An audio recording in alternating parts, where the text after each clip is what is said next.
Hello दोस्तों, welcome everyone to dear मित्रों। तो दोस्तों ये वीडियो स्पेशली उन लोगों के लिए है जो एंड टाइम रिवीजन करते हैं।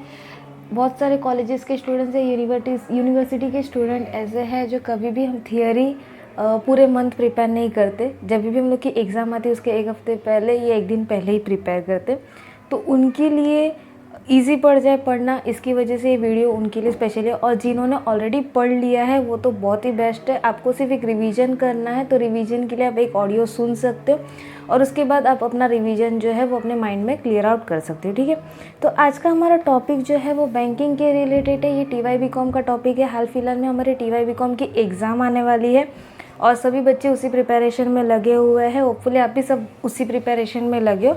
तो हमारा आज का टॉपिक जो है वो इंडियन बैंकिंग सिस्टम का एक टॉपिक है, जिसमें हम लोग का है role of banking in economic development, यानी बैंकिंग अपना क्या क्या रोल प्ले करता है इकोनॉमिक डेवलपमेंट के लिए।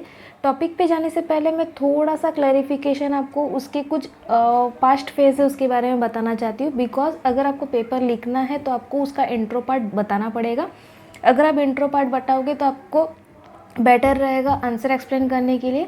उसी के साथ साथ आपका आंसर जो है थोड़ा बहुत हाईलाइटेड होगा। ठीक है, अब यहाँ पे हम लोग पढ़ेंगे सबसे पहले बैंक का मतलब क्या होता है। बैंक एक ऐसा इंस्टीट्यूशन है जो लोगों के पास से डिपॉजिट एक्सेप्ट करता है और जिनको पैसों की ज़रूरत है उसको डिपॉजिट लेंड करता है, यानी पैसे उधारी पे देता है। ठीक है, और उसके साथ साथ उन लोग विड्रॉ की सर्विस प्रोवाइड करते हैं। जब भी कोई भी कस्टमर्स को पैसों की ज़रूरत पड़ेगी तो वो कोई भी टाइम पे विड्रॉ कर सकता है।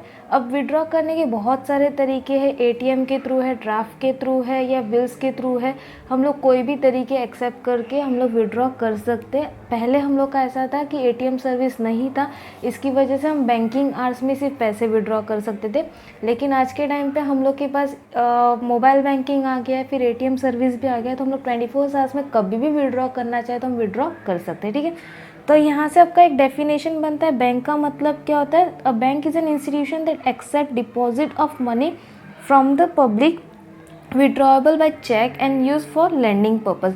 ये डेफिनेशन आपको जैसा है वैसे का वैसे ही लिखना पड़ेगा। ये डेफिनेशन में आप छेड़खानी नहीं कर सकते। ठीक है, उसके बाद हम पढ़ेंगे कि बैंक जो है, पहले हम लोग के पास बैंक नहीं था तब क्या करते थे लोग, पोस्ट ऑफिस LIC वगैरह में इन्वेस्ट करते थे और उनको ही उन लोग बैंक बोलते थे। लेकिन ये सब चीज़ें जो है वो बैंक नहीं है।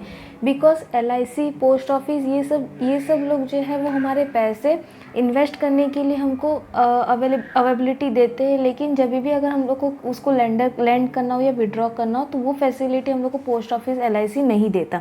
इसकी वजह से वो बैंक का काम करता है लेकिन वो पूरी तरीके से बैंक नहीं है। ये आप क्लैरिफाई रहना। ठीक है, फिर उसके बाद हम लोग का आया बैंकिंग जो है वो, बैंकिंग का वर्ड कहाँ से आया। The word banking has been derived from the term banco or banca or banku, which means a bench on which the goldsmith in the ancient time used to keep their coins। यानी हम लोग का ये banking जो word है वो कहाँ से आया, तो पुराने टाइम पे गोल्डस्मिथ अपने जो काम है, यानी अपनी ज्वेलरीज बेचने का जो काम है, वो खुले मार्केट में करते थे एक बेंच पे बैठ के। तो उस बेंच को हम लोग बैंका बोलते थे और बैंका के तरफ से हम लोग का वर्ड क्या आ गया, बैंकिंग आ गया। ठीक है, अब पहले के टाइम पे क्या होता था, गोल्डस्मिथ जो है वो सिर्फ लोगों के पास से पैसे लेता था, मतलब शॉर्ट टर्म बेसिस पे। जैसे हम लोग मंथली इन्वेस्टमेंट करते वैसे वो इन्वेस्टमेंट करता था और एक टाइम पीरियड होने के बाद उस पैसे से वो अपने जो ज्वेलर्स है वो बना के दे देता था अपने कस्टमर्स को। तो वो काम करता था। लेकिन धीरे धीरे क्या हो गया, कस्टमर्स को ऐसा लगने लगा कि यहाँ पे इन्वेस्टमेंट करना जो है वो काफ़ी सही है, क्योंकि अगर पैसे हम लोग घर के अंदर रखेंगे तो प्रॉब्लम हो सकता है। तो हम लोग क्या करने लगे, वो पैसे जो है धीरे धीरे गोल्डस्मिथ के पास जमा करने लगे और गोल्डस्मिथ को एक चांस मिल गया कि वो लोगों के पास से डिपॉजिट एक्सेप्ट करता है और उसको वो इंटरेस्ट के ऊपर चढ़ा के किसी और को बाहर में दे देता है। ठीक है, तो ये गोल्डस्मिथ पहले काम करता था मार्केट के अंदर, लेकिन फिर धीरे धीरे उसके यही काम को, जैसे हम लोग की कंपनीज वगैरह एक्सटेंड होने लगी, तो यही काम को हम लोग बैंकिंग में लेके आए। ट्रेड, कॉमर्स, कंपनीज वगैरह जब से एक्सटेंड होने लगी तो उस एक्सटेंशन के साथ साथ गोल्डस्मिथ का ये जो काम है वो बैंकिंग में कन्वर्ट करने लगे और हम लोग की मेन बैंक आरबीआई जो है वो शुरुआत हो गई। आरबीआई का एस्टेब्लिशमेंट ईयर जो है वो 1935 है। ये भी आपको याद रखना है, क्योंकि आरबीआई जो है वो एपेक्स बैंक है। हमारे कंट्री का जो भी काम है फाइनेंशियल ट्रांजैक्शन के रिलेटेड वो सब आरबीआई ही संभालता है, और बाकी सब बैंक जो है वो क्या है, कमर्शियल बैंक। ठीक है, अब हम लोग के टॉपिक पे चलते, जो हमारा मेन टॉपिक है जो है role of banking in economic development, यानी बैंकिंग किस तरीके से इकोनॉमिक डेवलपमेंट में हम लोग की मदद करता है। इसमें हम लोग के कुछ 8 पॉइंट है। सबसे पहले हम लोग पॉइंट को देखते थे।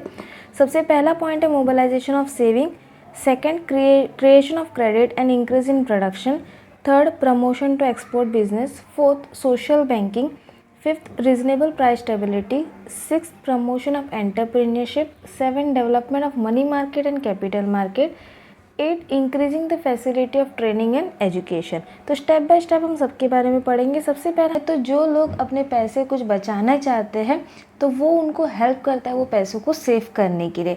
अब उसके बदले में बैंक उनको अलग अलग फैसिलिटीज देता है, जैसे कि इंटरेस्ट ऑन डिपॉजिट हो गया, फिर फ्री और cheap remittance of fund, safe custody of valuable etcetera.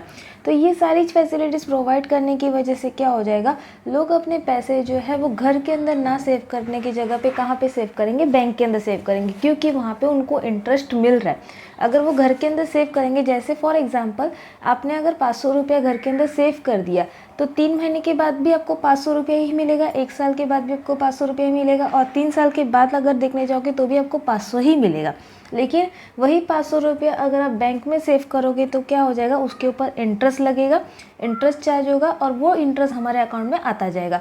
मतलब आप कुछ भी ना करके आपका इंटरेस्ट आपके अकाउंट में आता जाएगा। तो ये फैसिलिटी की वजह से लोग क्या हो रहे हैं, बैंक की तरफ अट्रैक्ट हो रहे हैं। ठीक है, अब इसके लिए बैंक ने अलग अलग टाइप्स के अकाउंट भी प्रोवाइड कर दिए। हम लोग के 3 मेन टाइप के अकाउंट रहते हैं, जो है हम लोग का फिक्स अकाउंट, सेविंग अकाउंट और करंट अकाउंट, जिसको जो जिस हिसाब से पैसे सेव करने, जिस हिसाब से पैसों का यूज़ है, उस हिसाब से वो अपना अकाउंट बनाता है। सेकेंड हम लोग का है creation of credit and increase in production. Bank जिन लोगों को पैसों की ज़रूरत रहती है उसको पैसे उधारी पे देता है। अगर हम लोग किसी के पास ऐसे ही उधारी लेने जाएंगे तो क्या करेंगे, लोग देते नहीं, मोस्टली तो लोग देते नहीं है, और अगर देंगे भी तो टाइम लिमिट कम रहता है, यानी 2 महीना या 3 महीना। वही चीज़ अगर हम लोग बैंक से एक्सेप्ट करेंगे, यानी बैंक से हम लोग उधारी लेंगे, लोन लेंगे, तो हम लोग को टाइम पीरियड दिया जाता है चूज़ करने के लिए, हम कितने टाइम में हम लोग अपना पैसा रिटर्न कर सकते हैं। मिडल टर्म लोन हो गया, फिक्स टर्म लोन हो गया, या लॉन्ग टर्म लोन होता है, बहुत सारे टाइप के लोन रहते हैं। तो जितने टाइम पीरियड के लिए हम लोग को लोन लेना रहता है वो बैंक हम लोग को प्रोवाइड कर देती है। अब क्रेडिट क्रिएशन जो है, बैंक मोस्टली 2 टाइप लोगों के लिए, इनका मेन फोकस 2 लोगों के लिए रहता है। एक हम लोग का रहता है एंटरप्रेन्योर, दूसरा रहता है एग्रीकल्चर। बैंक इन दोनों को सबसे ज़्यादा लोन प्रोवाइड करती है, क्योंकि एंटरप्रेन्योर की वजह से क्या होगा, हमारे नए बिजनेस आएंगे, जितने नए बिजनेस आएंगे, जितनी नई कंपनी खोलेगी, उतने नए एम्प्लॉयमेंट जनरेट होंगे। ठीक है, और दूसरा एग्रीकल्चरिस्ट के लिए इसके लिए देते हैं, क्योंकि जितना एग्रीकल्चर ग्रोन होगा उतना भी हम लोग का डेवलपमेंट बढ़ता जाएगा। थर्ड हम लोग का है promotion to the export business. अगर हम लोग की सारी फैसिलिटीज सही से चलेगी तो हम लोग को अपने कंट्री के साथ साथ बाहर की कंट्री के साथ भी डील करना पड़ता है। आज के टाइम पे बहुत ज़्यादा ज़रूरी है ग्लोबल कंपटीशन में या ग्लोबल मार्केट में खड़ा रहना। तो उस ग्लोबल मार्केट में खड़ा रहने के लिए हम लोग को अगर पैसों की ज़रूरत रहेगी तो बैंक वो पैसे प्रोवाइड करती है, और उसके लिए स्पेशली बैंक ने एक्सिम बैंक करके एस्टेब्लिश किया। एक्सिम बैंक मतलब एक्सपोर्ट इम्पोर्ट बैंक, जो स्पेशली एक्सपोर्ट इम्पोर्ट के अंदर डील करती है। जिनको भी अगर एक्सपोर्ट इम्पोर्ट में इंटरेस्ट रहता है तो वो एक्सिम बैंक के थ्रू जा सकते हैं। फोर्थ हम लोग का रहता है सोशल बैंकिंग। बहुत सारे अभी भी ऐसे स्टेट्स है या रूरल एरिया से जहाँ पे बैंकिंग फैसिलिटीज़ प्रोवाइड नहीं है या बैंक्स वहाँ तक नहीं पहुँच पाती, तो कुछ बैंक ऐसे हैं जो ये सोशल बैंकिंग फैसिलिटी प्रोवाइड करती है। यानी जो पुअर फार्मर्स है या पुअर लेबरर्स है जिनको पैसे नहीं मिल रही है, तो बैंक डोर टू डोर जाके वो पैसे प्रोवाइड करने की कोशिश करती है, उनको लोन प्रोवाइड करने की कोशिश करती है। हाँ, लोन देने का, रीपे करने का काम उन लोगों का रहता है। ठीक है, आज के टाइम पे ना सिर्फ फार्मर्स, तो एग्रीकल्चर, ट्रांसपोर्ट ट्रेडर हो गया, रिटेलर हो गया, आर्टिशन हो गया, एजुकेशन के लिए भी बैंक लोन प्रोवाइड करती है। फिफ्थ हम लोग का है रीजनेबल प्राइस स्टेबिलिटी।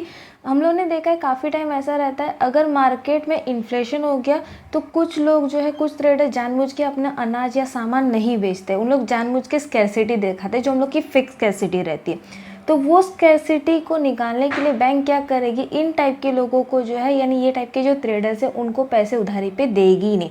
अगर पैसे उधारी पे नहीं आएंगे तो लोग क्या करेंगे, जो चीज़ें छुपा के रखी है वो बाहर निकालेंगे मार्केट के अंदर, और इन्फ्लेशन इस तरीके से कंट्रोल में आ सकता है। और दूसरा तरीका ये है कि बैंक जो है जानबूझ के लोन के इंटरेस्ट क्या कर देगी, हाई कर देगी। अगर लोन इंटरेस्ट हाई पे करना पड़ा तो ट्रेडर के पास दो ऑप्शन रहते हैं, या तो लोन इंटरेस्ट ज़्यादा पेमेंट करो, या तो फिर उसके पास जो सामान छुपा हुआ है वो उसको बेच दो। तो वो क्या करेगा, डेफिनेटली उसके पास जो छुपा हुआ सामान है वो उसको बेच देगा, और जो भी प्रॉफिट है वो उस टाइम पे कमा लेगा।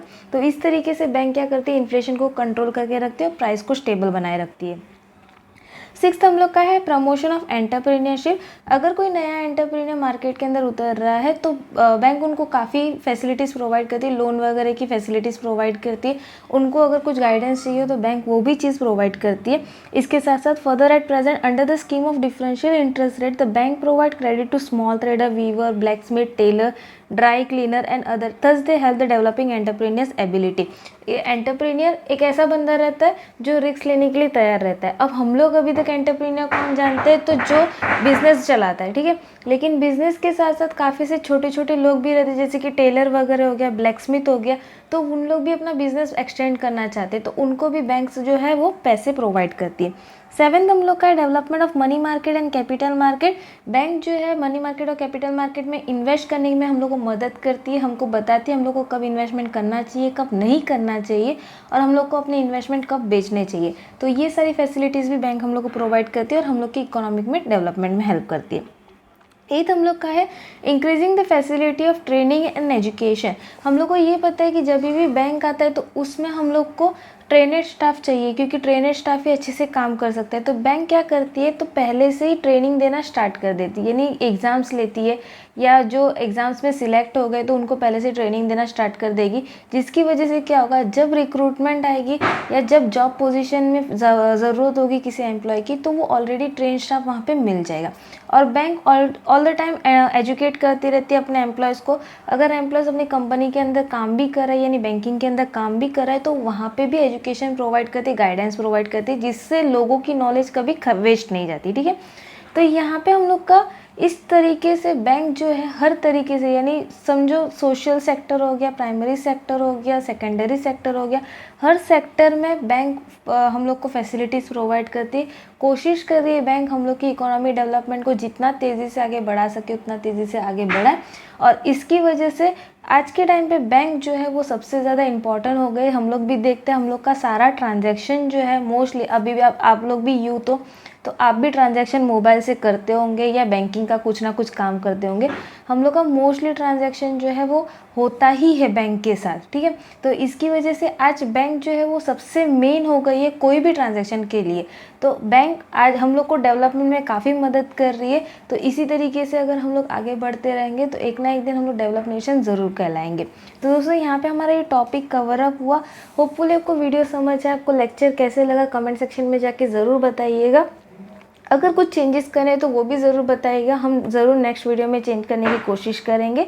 होपफुली आपको वीडियो समझ आए तो प्लीज़ अपने दोस्तों के साथ शेयर करना। डियर मित्रों को सब्सक्राइब करना ना भूलिएगा। मिलते हैं नेक्स्ट वीडियो में, तब तक के लिए बाय बाय।